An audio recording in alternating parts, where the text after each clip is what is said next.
Halo teman-teman, selamat datang di channel Faktamu. Di belahan dunia ini ada negara yang runtuh bukan karena perang, bukan karena bencana alam, tapi karena sebuah sistem. Sistem yang sangat merugikan banyak orang. Yap, betul, korupsi. Awalnya mungkin hanya satu tanda tangan, satu proyek, dan dalam tanda kutip, uang pelicin. Kalau dibiarkan, itu berubah jadi kebiasaan.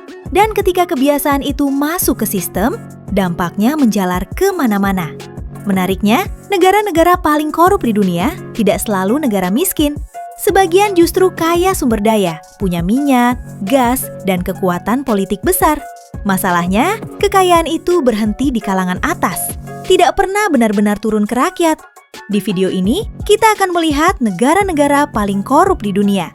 Bagaimana praktiknya terjadi, dan bagaimana dampaknya terasa dalam kehidupan sehari-hari masyarakatnya. Yuk, langsung saja kita mulai.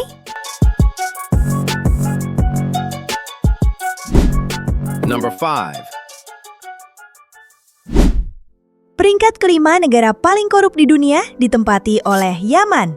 Negara ini sudah lebih dari 1 dekade hidup dalam kondisi perang yang tidak benar-benar selesai. Sejak konflik pecah pada 2014, negara ini terbelah. Ada wilayah yang dikuasai kelompok Houthi atau bahasa lainnya dapat disebut sebagai Ansar Allah, dan ada pemerintahan lain yang diakui internasional. Di tengah kondisi seperti itu, lembaga negara praktis tidak berjalan normal. Dalam situasi seperti ini, korupsi tumbuh dengan sangat mudah. Bukan karena 1-2 pejabat nakal, tapi karena sistem pengawasan hampir tidak ada. Ketika perang berlangsung, prioritas negara bukan lagi transparansi atau akuntabilitas, melainkan bertahan hidup dan mempertahankan kekuasaan. Bantuan kemanusiaan yang masuk ke Yaman jumlahnya sangat besar, karena krisis di sana termasuk yang terburuk di dunia. Tapi di lapangan, bantuan itu sering tidak sampai utuh ke masyarakat. Ada yang berhenti di pelabuhan, ada yang tersangkut di birokrasi pemerintahannya, dan ada yang hilang di tengah jalan entah kemana. Transparency International mencatat bahwa konflik bersenjata membuat penyelewengan dana dan bantuan semakin sulit dilacak. Yang lebih parahnya lagi, dampak ke masyarakatnya sangat terasa. Untuk mendapatkan layanan umum seperti air bersih, bahan makanan, atau pengobatan, banyak orang harus melewati jalur informal, atau dengan kata lain, harus membayar jika mau mendapatkan itu semua. Tanpa koneksi atau uang tambahan, urusan bisa berhenti begitu saja. Jadi bisa dibilang, korupsi di sini bukan hanya soal uang negara, tapi sudah sampai hidup atau tidaknya masyarakat di negara ini. Ekonomi di negara ini juga ikut runtuh. Pendapatan dari minyak dan pelabuhan tidak dikelola secara transparan. Harga kebutuhan pokok melonjak, sementara pendapatan masyarakat nyaris tidak ada. Dalam kondisi seperti ini, praktek korup menjadi bagian dari keseharian, bukan karena dianggap benar, tapi karena tidak ada alternatif lain yang berjalan. Inilah kenapa Yaman tetap berada di posisi bawah dalam indeks korupsi dunia. Selama perang belum selesai dan negara masih terpecah, korupsi akan terus bertahan, karena tidak ada satu sistem utuh yang benar-benar bisa mengawasi kekuasaan. Sangat memprihatinkan ya, geng?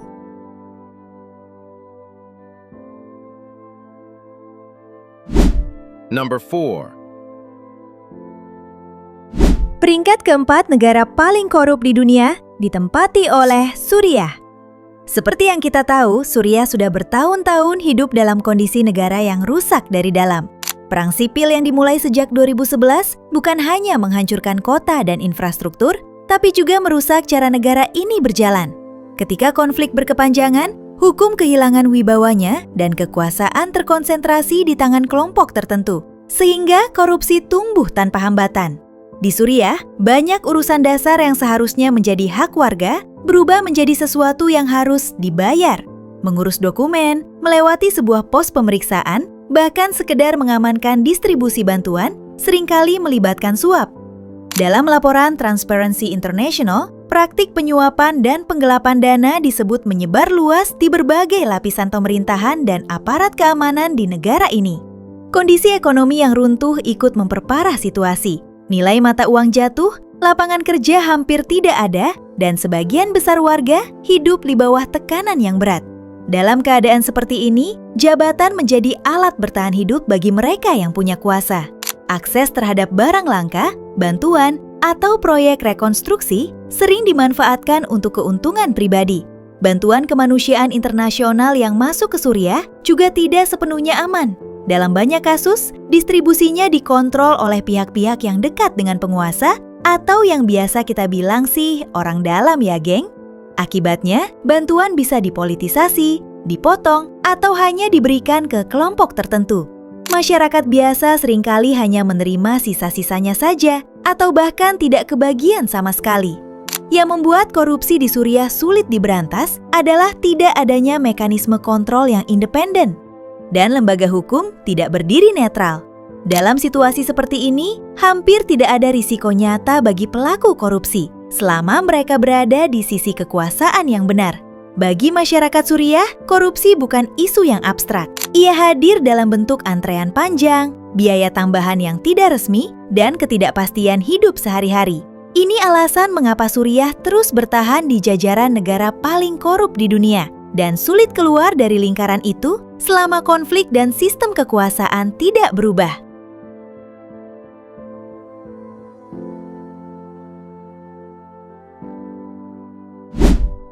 Number 3. Peringkat ketiga negara paling korup di dunia ditempati oleh Venezuela. Siapa sangka negara ini masuk ke dalam daftar negara paling korup? Karena yang sering bikin orang bingung, negara ini adalah salah satu yang punya cadangan minyak terbesar di dunia. Tapi warganya justru hidup dalam krisis berkepanjangan. Kelangkaan barang, inflasi ekstrim, listrik dan air yang sering mati. Semua itu bukan datang tiba-tiba. Salah satu akar terbesarnya ada pada korupsi yang sudah lama mengakar di tubuh negara. Di Venezuela, korupsi paling terlihat di sektor minyak. Perusahaan minyak negara yang seharusnya jadi tulang punggung ekonomi justru menjadi ladang bancakan elit.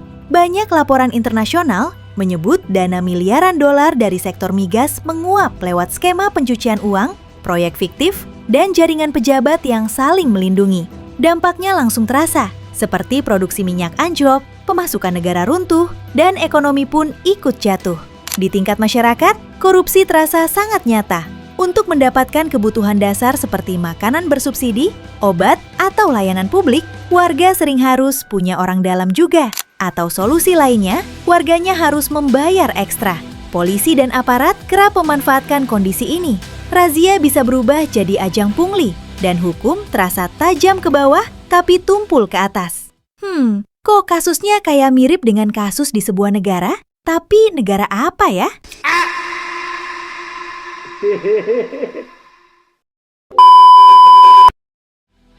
Kondisi politik yang tertutup memperparah semuanya.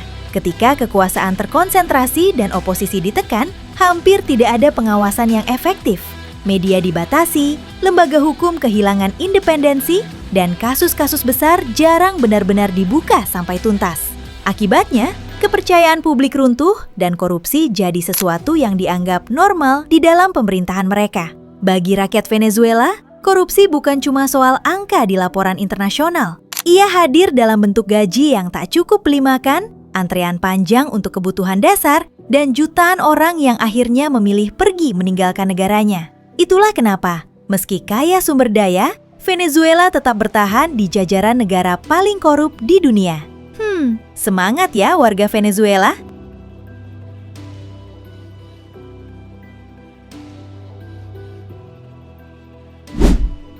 Number 2.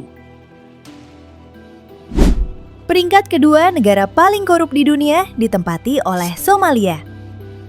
Selain terkenal dengan bajak lautnya, nama Somalia hampir selalu muncul setiap kali bicara soal negara gagal, konflik berkepanjangan, dan lemahnya pemerintahan. Selama puluhan tahun, negara ini tidak pernah benar-benar punya sistem negara yang stabil. Perang antar suku, kelompok bersenjata, dan terorisme membuat kekuasaan negara terpecah-pecah. Dalam kondisi seperti itu, korupsi bukan lagi penyimpangan, tapi jadi bagian dari cara sistem bertahan. Di Somalia, banyak institusi negara hanya ada di atas kertas. Polisi, pengadilan, hingga kementerian seringkali tidak berfungsi sebagaimana mestinya. Ketika hukum lemah, uang dan koneksi jadi penentu segalanya. Jabatan bisa dibeli, proyek negara bisa dimenangkan lewat suap, dan bantuan internasional yang seharusnya sampai ke rakyat justru bocor di tengah jalan. Dampaknya ke masyarakat terasa langsung. untuk mengurus dokumen, mendapatkan perlindungan, atau sekedar melewati pos pemeriksaan, warga sering dipaksa membayar. Bahkan bantuan kemanusiaan pun tidak selalu aman. Ada laporan bantuan pangan dan dana internasional dipotong oleh pejabat lokal atau kelompok bersenjata sebelum sampai ke warga yang benar-benar membutuhkan. Yang membuat situasinya makin rumit, Somalia sangat bergantung pada bantuan luar negeri. Tapi tanpa pengawasan yang kuat, dana bantuan ini justru menciptakan peluang korupsi baru. Uang mengalir, tapi sistem pengendaliannya rapuh. Akhirnya, rakyat tetap miskin, sementara segelintir orang di sekitar kekuasaan tetap diuntungkan. Korupsi di Somalia bukan cuma soal individu serakah, tapi soal negara yang terlalu lama hidup tanpa struktur yang kokoh.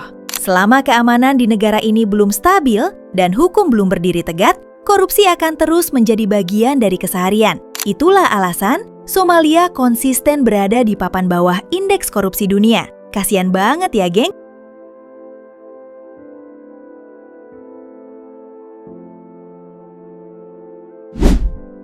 Number 1. Dan di posisi puncak, negara paling korup di dunia ditempati oleh Sudan Selatan. Sudan Selatan bukan negara tua dengan sejarah panjang birokrasi rusak. Justru sebaliknya. For your information, negara ini adalah negara termuda di dunia yang merdeka pada tahun 2011. Tapi sejak awal berdirinya, negara ini hampir tidak pernah benar-benar tenang. Perang saudara, perebutan kekuasaan, dan konflik elit politik membuat fondasi negara rapuh sejak hari pertama. Masalahnya bukan hanya pada konfliknya saja, tapi apa yang terjadi di balik layar kekuasaan. Sudan Selatan sebenarnya kaya sumber daya, terutama minyak. Uang dari minyak dan bantuan internasional yang jumlahnya sangat besar. Tapi aliran uang itu jarang sekali sampai ke rakyat. Laporan internasional berkali-kali menyebut miliaran dolar pendapatan negara menghilang, diselewengkan oleh elit politik, pejabat tinggi, dan kelompok yang dekat dengan kekuasaan. Oke, di atas kertas, negara ini punya pemerintahan. Tapi di lapangan, pengawasan hampir tidak ada. Banyak pejabat yang memegang jabatan sekaligus mengontrol senjata. Ketika kekuasaan politik dan kekuatan militer bercampur, hukum kehilangan makna. Tidak ada rasa takut untuk korupsi karena hampir tidak ada konsekuensi nyata. Dampaknya ke masyarakat sangat brutal. Rakyat hidup di tengah kemiskinan ekstrim, kelaparan, dan krisis kemanusiaan. Sementara elit negara hidup mewah. Infrastruktur nyaris tidak berkembang, layanan kesehatan minim, pendidikan terbengkalai.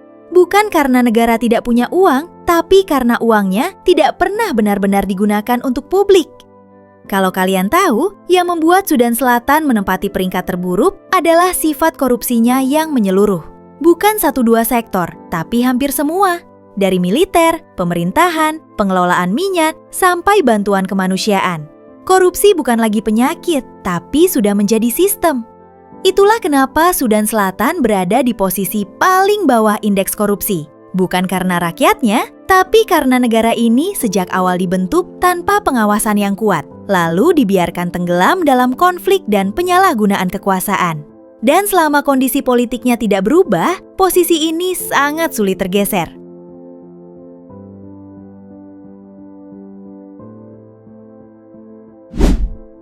Nah geng, kalau kita tarik benang merah dari semua negara tadi, kalau kalian sadar, ada satu pola yang kelihatan jelas kalau negara yang terus hidup dalam konflik hampir selalu jadi ladang subur bagi korupsi.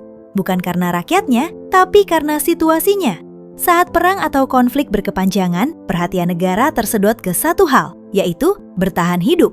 Keamanan jadi prioritas, sementara transparansi dan pengawasan ditinggalkan. Dalam kondisi kacau, hukum lemah, institusi tidak berjalan normal, dan keputusan sering diambil lewat kekuatan, bukan aturan. Di titik inilah, korupsi tumbuh dengan sangat mudah. Konflik juga membuat uang mengalir tanpa kontrol. Dana militer, bantuan kemanusiaan, dan pendapatan sumber daya masuk dalam jumlah besar, tapi sistem pengawasannya rapuh. Ketika senjata lebih berkuasa daripada hukum, siapa yang menguasai uang hampir tidak pernah dimintai pertanggungjawaban. Yang paling menderita tetap masyarakat. Akses layanan publik hilang, harga kebutuhan melonjak, dan bantuan sering tidak sampai. Sementara itu, segelintir orang di sekitar kekuasaan justru semakin kaya. Inilah kenapa di negara konflik, korupsi bukan lagi pelanggaran, tapi sudah jadi bagian dari cara sistem berjalan. Dan mungkin ini poin pentingnya. Korupsi bukan penyebab tunggal konflik, tapi konflik membuat korupsi jadi nyaris tak terkendali. Selama senjata lebih didengar daripada hukum, selama kekuasaan tidak diawasi, maka keadilan akan selalu kalah oleh kepentingan. Moga-moga pemerintahan Indonesia tetap amanah ya, geng. Hidup Indonesia!